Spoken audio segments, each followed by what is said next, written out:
Movimiento estudiantil de 1968.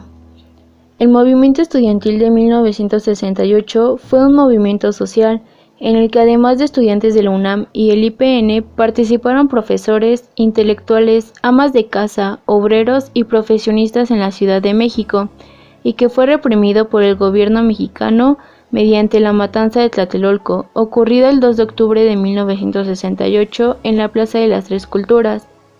El genocidio se cometió en contra de una manifestación pacífica por el ejército mexicano y el grupo paramilitar Batallón Olimpia, ideada por el gobierno mexicano en contra del Consejo Nacional de Huelga, que fue directriz del movimiento. El detonante de todo esto empezó el 22 de julio de 1968 con un incidente de fútbol americano entre la Vocacional 2 del IPN y la Preparatoria Isaac Ochotenera incorporada a la UNAM, que terminó en una gran pelea. El cuerpo policíaco iba deteniendo a varios estudiantes e incursionando dentro de las instalaciones de dicha vocacional. El 29 de julio, el conflicto se extendió por toda la Ciudad de México, mientras las autoridades pretendían calmar el ánimo previo a los Juegos Olímpicos que iniciaron el 12 de octubre de ese año. Hubo autobuses quemados, se paralizó el transporte público.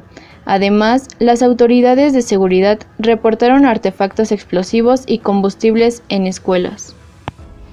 En este contexto de represión y descontento en toda la comunidad universitaria del país, el ejército irrumpió la Escuela Nacional Preparatoria 1 de un bazucazo, destruyendo su puerta, para así iniciar la presencia militar en el conflicto, autorizada por el entonces presidente Gustavo Díaz Ordaz. No obstante, el secretario de Defensa Nacional, Marcelino García, afirmó que el atentado fue responsabilidad de los estudiantes, haciéndolo ver como una explosión interna. El 30 de julio de 1968, el rector de la UNAM, Javier Barros Sierra, en Ciudad Universitaria, condenaría públicamente los hechos con un emotivo discurso que pronunciaría a favor de la autonomía universitaria y exigiría la libertad de los presos políticos, refiriéndose a los estudiantes detenidos de la Prepa 1. Ese mismo día encabezaría la marcha por la Avenida de los Insurgentes, donde surge un lema muy común utilizado por el movimiento estudiantil: Únete, pueblo.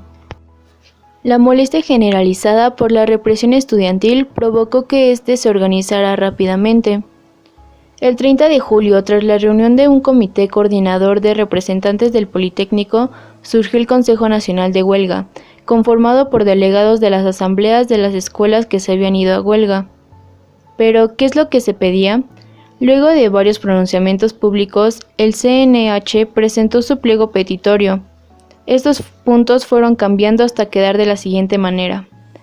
1. Destitución de la Federación Nacional de Estudiantes Técnicos, el Movimiento Universitario de Renovadora Orientación y la Porra Universitaria.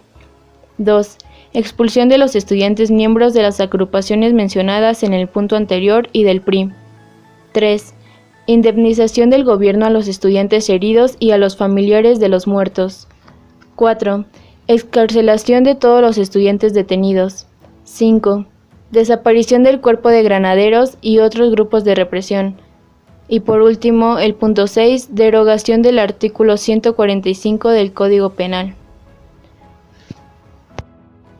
El 27 de agosto, al cumplirse un mes del nacimiento del movimiento estudiantil, el Consejo Nacional de Huelga convocó a una marcha del Museo Nacional de Antropología al Zócalo, en donde participaron miles de personas.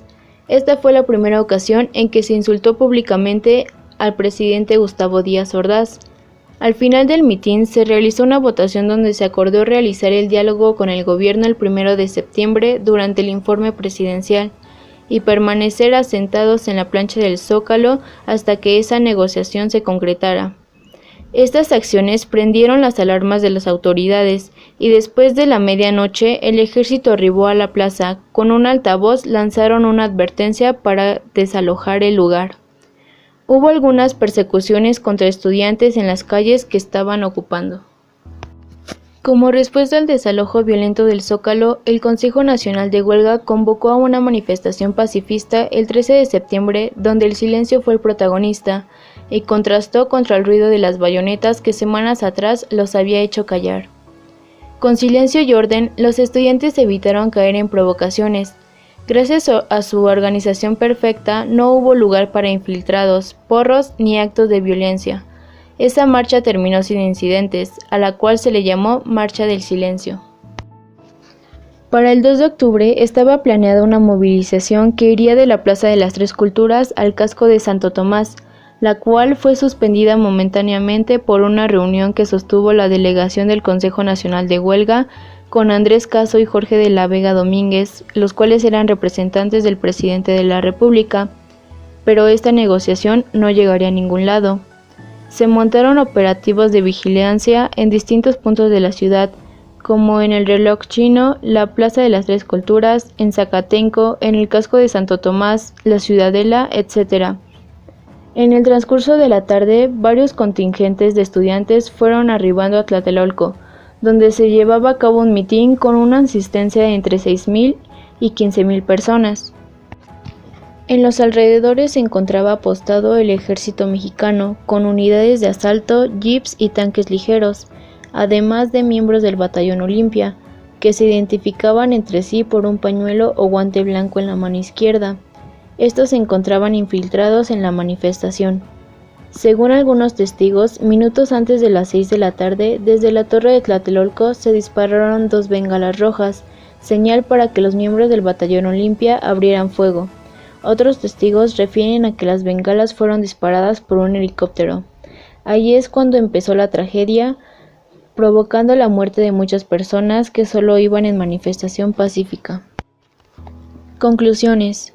Durante el gobierno de Gustavo Díaz Ordaz, se iniciaron una serie de manifestaciones y marchas estudiantiles en la Ciudad de México que criticaban el autoritarismo del gobierno, pedían que se respetara la autonomía universitaria y exigían la libertad de los presos políticos, entre otras cosas.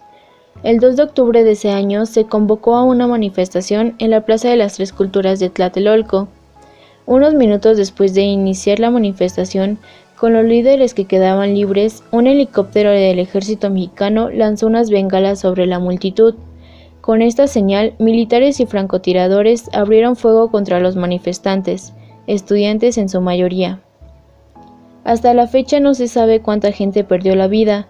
Fuentes oficiales dicen que más de 20, pero otras llegaron a decir que 500.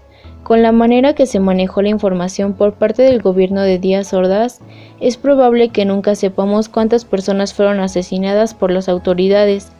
Es por eso que en la marcha del 2 de octubre se dice que no se olvida, pues aún no hay justicia por esta matanza.